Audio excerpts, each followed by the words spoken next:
Mis manos no dejaban de temblar la primera vez que lo vi, no porque la imagen estuviera borrosa o poco clara, sino porque era imposiblemente nítida, documentación cristalina de algo que no debería existir. Una aeronave del tamaño de una cuadra de ciudad, suspendida inmóvil sobre una catedral a medio construir, su vientre erizado de cables gruesos como troncos de árboles, sosteniendo una cúpula que debía haber pesado 50 toneladas. La fotografía estaba fechada en marzo de 1822, antes de los hermanos W. Wright, antes del vuelo motorizado, antes de que supuestamente entendiéramos la aerodinámica. Y esto no era alguna ilustración de fantasía o representación artística. Esta era una fotografía de archivo municipal, catalogada junto a registros de impuestos y escritura de propiedad, tratada con toda la emoción de un recibo de madera.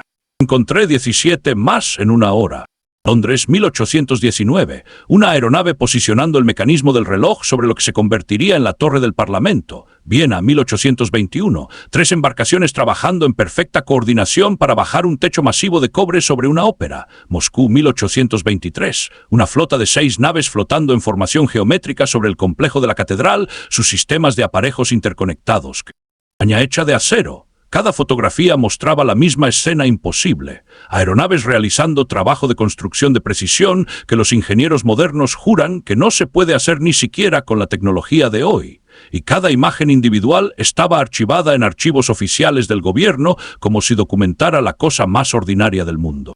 Las fechas seguían royéndome. 1822, 1819, 1823. Esta no era la era victoriana tardía cuando los dirigibles y cepelines se pusieron de moda. Esto era décadas antes de eso. Esto eran las secuelas napoleónicas, la cola del final de la Ilustración, un período cuando la máquina voladora más avanzada era supuestamente un globo de aire cálido, que apenas podía levantar 2 pasajeros y se desplazaba indefenso con el viento. Sin embargo, aquí estaba la prueba fotográfica de embarcaciones aéreas masivas realizando tareas de construcción que requerían precisión de milímetros, manteniendo posición en vientos cruzados, soportando cargas arquitectónicas que aplastarían cualquier globo jamás diseñado. Empecé a mapear las ubicaciones: Filadelfia 1820, Melbourne 1824, El Cairo 1821, Budapest 1823, Sao Paulo 1825, cada ciudad importante en cada continente habitado. El patrón no era aleatorio, era sistemático, matemático. Las estructuras que se estaban construyendo seguían principios arquitectónicos idénticos a pesar de estar separadas por océano. Mostraban variación en el diseño, mismas dimensiones, mismas configuraciones de aparejos, mismos protocolos de posicionamiento, como si alguien hubiera distribuido un manual de construcción al mundo entero y todos lo siguieron sin cuestionamiento o desviación. Aquí está lo que hizo que mi estómago cayera: no pude encontrar el origen.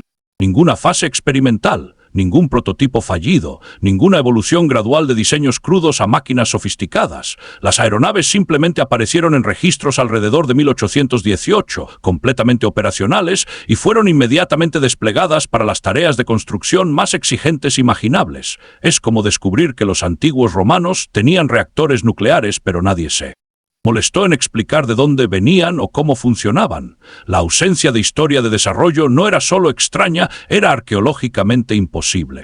Empecé a examinar los edificios mismos más cuidadosamente, no como arquitectura, sino como máquinas, porque una vez que dejas de mirarlos como monumentos decorativos y comienzas a analizarlos como sistemas ingenieriles, todo cambia. Las cúpulas no eran opciones estéticas, eran resonadores acústicos calculados con precisión. Las torres no eran florituras estilísticas, eran arreglos de antenas con componentes metálicos incrustados a intervalos matemáticamente determinados. Las cámaras subterráneas no eran bodegas de almacenamiento, eran recipientes de presión sellados conectados a redes de tubos que no servían ningún propósito convencional. Estas estructuras eran componentes, partes de algo más grande. Las aeronaves no estaban construyendo monumentos al logro humano, estaban instalando equipo, posicionando elementos de una red planetaria que hemos olvidado cómo reconocer. Cada fotografía que encontré mostraba la misma metodología de construcción. Las aeronaves no levantaban ladrillos o vigas individuales, posicionaban secciones completas, pisos enteros, segmentos completos de cúpulas, elementos arquitectónicos unificados que llegaban como productos terminados. ¿Pero terminados dónde? ¿Fabricados por quién? ¿Usando qué capacidad industrial? Los registros no mostraban. Fábricas capaces de producir componentes de tal precisión, ningún manifiesto de envío explicando su transporte, ninguna firma de ingeniería reclamando crédito por su diseño. Los elementos simplemente aparecían en sitios de construcción y las aeronaves los colocaban con precisión quirúrgica. Encontré una fotografía de Bruselas, 1822, que todavía me da pesadillas. La imagen muestra 7 aeronaves dispuestas en un círculo perfecto sobre un edificio gubernamental sin terminar. Sus cables convergen en un solo punto, un elemento arquitectónico masivo en forma de estrella suspendido en el aire. Los trabajadores en el andamio abajo parecen hormigas, pero lo que más me perturbó fue el reflejo. En un charco al borde del marco, podías ver la parte inferior de la aeronave central y la estructura allí no era una góndola o compartimiento de pasajeros. Era un mecanismo geométrico complejo que parecía más el interior de un reloj que cualquier cosa diseñada para transportar personas. Estos no eran vehículos de transporte, eran herramientas, posiblemente los últimos remanentes funcionales de una tecnología que alguna vez cubrió el planeta. El problema de coordinación se volvió imposible de ignorar. En 1821, la comunicación entre continentes tomaba meses. Una carta de Boston a Beijing podría requerir medio año. Sin embargo, los proyectos de construcción en ambas ciudades empleaban técnicas idénticas de posicionamiento de aeronaves durante exactamente los mismos meses. Las configuraciones de cables coincidían, los puntos de fijación. En edificios seguían los mismos principios geométricos, los patrones de flotación estaban sincronizados, o cada ciudad en la Tierra inventó independientemente la misma tecnología imposible en el mismo momento, o estaban siguiendo instrucciones de una fuente que las precedió a todas. Busqué manuales de ingeniería, especificaciones técnicas, cualquier cosa que explicara cómo funcionaban estos sistemas. El silencio fue absoluto. Los diarios de construcción de la década de 1820 discutían métodos de construcción convencionales en detalle exhaustivo, recetas de mortero, tratamientos de madera, técnicas de cimentación, pero los sistemas de construcción aérea visibles en cientos de F. Fotografías, ni una sola palabra. Los diarios pretendían que no existían incluso mientras los gobiernos de las ciudades pagaban a contratistas por servicios de posicionamiento atmosférico y presentaban reclamos de seguros por daño a aparatos aéreos. Entonces encontré la brecha. Entre 1826 y 1828 algo cambió. Las fotografías de construcción aérea se volvieron repentinamente raras. Para 1830 habían cesado completamente. Las aeronaves no se eliminaron gradualmente, desaparecieron. Los proyectos de construcción que habían dependido del posicionamiento aéreo durante una década cambiaron abruptamente a métodos convencionales. Los edificios que deberían haber requerido más técnicas de instalación ahora se ensamblaban usando andamios primitivos y grúas terrestres. La tecnología no se volvió obsoleta, fue abandonada inmediatamente, globalmente, sin explicación. Empecé a encontrar fotografías dañadas, no daño por agua o deterioro por edad, mutilación deliberada, imágenes de archivo con las secciones de aeronaves cuidadosamente raspadas, registros municipales con páginas arrancadas a intervalos precisos, dibujos de ingeniería con elementos específicos quemados mientras se dejaba intacto el resto. Alguien había pasado por archivos gubernamentales en todo el mundo y eliminado sistemáticamente evidencia. No toda, eso llamaría la atención, pero suficiente para romper el patrón, para hacer que las imágenes restantes parecieran anomalías en lugar de documentación de práctica estándar. El borrador fue quirúrgico, preciso, coordinado. Encontré fragmentos de actas del Consejo Municipal de 1827 y 1828. El lenguaje estaba codificado, deliberadamente vago, pero el significado se filtraba. Referencias a perturbaciones atmosféricas que requieren el cese inmediato de operaciones elevadas. Discusiones de redes aéreas no autorizadas que plantean riesgos para la seguridad pública. Resoluciones exigiendo el aterrizaje inmediato de todos los aparatos de construcción más ligeros que el aire, con sanciones penales por incumplimiento. A principios de 1829, cada ciudad importante había aprobado ordenanzas casi idénticas a pesar de no tener comunicación directa entre sí. Cualquier autoridad que emitió estas órdenes tenía alcance global y poder absoluto. Los edificios mismos tenían las respuestas. Empecé a visitarlos no como atracciones turísticas, sino como sitios arqueológicos. Las propiedades acústicas eran imposibles. Párate en ciertos lugares y susurra, y tu voz se amplifica a trueno. Aplaude y el sonido resuena durante 40 segundos, creando ondas estacionarias que no deberían existir en arquitectura decorativa. La geometría no era arbitraria. Cada ángulo, cada curva, cada relación espacial fue calculada con precisión matemática. Los niveles del sótano revelaron evidencia aún más extraña: cámaras selladas sin entradas aparentes, recipientes de metal incrustados en paredes conectados a nada sin servir ninguna función visible, pero cuando los medí, cada recipiente individual estaba calibrado con precisión para responder a cambios de presión atmosférica. No eran decorativos, eran sensores o colectores diseñados para capturar algo de fluctuaciones ambientales que ya no monitoreamos. Las torres contenían elementos que tenían aún menos sentido: espirales de cobre incrustadas en mampostería a intervalos regulares hasta su altura completa. No para rayos, el espaciado estaba mal, la geometría demasiado específica. Creaban gradientes electromagnéticos durante ciertas condiciones atmosféricas. Documenté esto con equipo moderno y las lecturas estaban fuera de escala. Estas estructuras estaban interactuando activamente con electricidad atmosférica de maneras que nuestros edificios actuales no lo hacen y no pueden. Estos no eran monumentos, eran máquinas, y las aeronaves habían sido las herramientas de instalación, la única forma de posicionar componentes cuyo peso, dimensiones y precisión requerida hacían imposible la construcción terrestre. Pero máquinas diseñadas para hacer ¿qué? Empecé a correlacionar las fechas de construcción con registros históricos de fenómenos atmosféricos. Entre 1818 y 1826 hubo un pico inusual en tormentas eléctricas documentadas, eventos de rayos en bola y lo que los registros históricos llamaban manifestaciones aurorales en latitudes inapropiadas. Los observadores reportaban ver fenómenos luminosos conectando las cimas de los edificios durante tormentas eléctricas, creando redes de luz a través de los horizontes de las ciudades. Luego, después de 1830, estos informes cayeron a casi cero, no porque la gente dejara de mirar, porque los fenómenos dejaron de ocurrir. Los edificios eran nodos en una red. Y cuando las aeronaves dejaron de instalar nuevos nodos, cuando la red existente fue sistemáticamente deshabilitada, los efectos atmosféricos cesaron.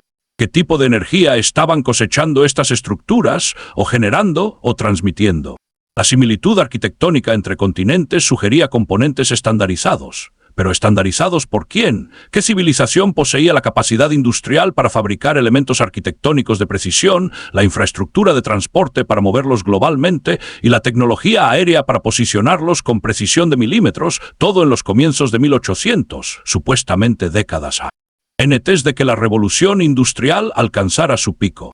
La respuesta que seguía forzándose en mi mente era la que había estado evitando. Estas no eran construcciones nuevas, eran reparaciones, restauración de infraestructura dañada de un período anterior. Las aeronaves no eran tecnología innovadora siendo desplegada por primera vez, eran herramientas heredadas, quizás el último equipo funcional de una civilización más avanzada que ya había colapsado.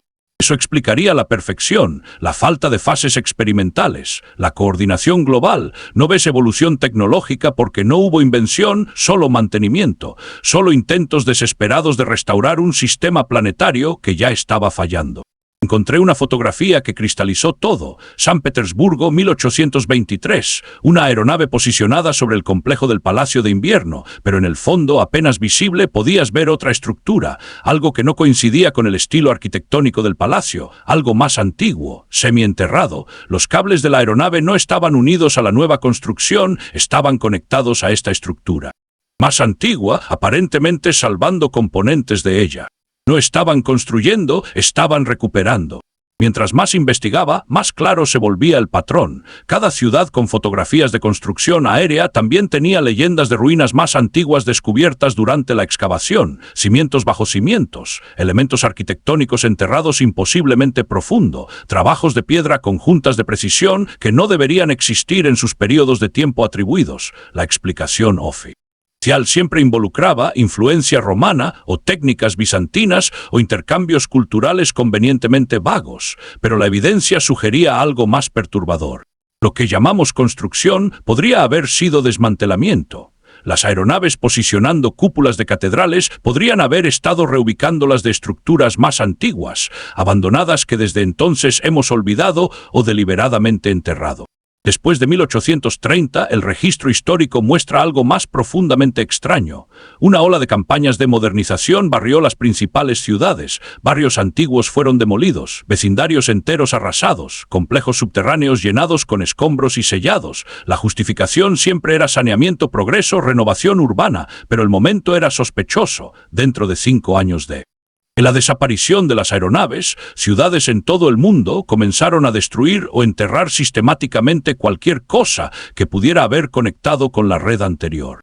Rastreé descendientes de trabajadores de construcción de esa era, historias familiares transmitidas a través de generaciones. Las historias eran notablemente consistentes, bisabuelos que hablaban de el trabajo antiguo versus el trabajo nuevo, referencias a seguir patrones que no diseñaron, usando herramientas que no inventaron, ensamblando estructuras cuyo propósito nunca fue explicado. Una familia preservó una entrada de diario de 1825, posicionamos los elementos según las instrucciones, pero ninguno entre nosotros entiende su función. Los maestros que sabían se han ido, solo somos herederos de sombras.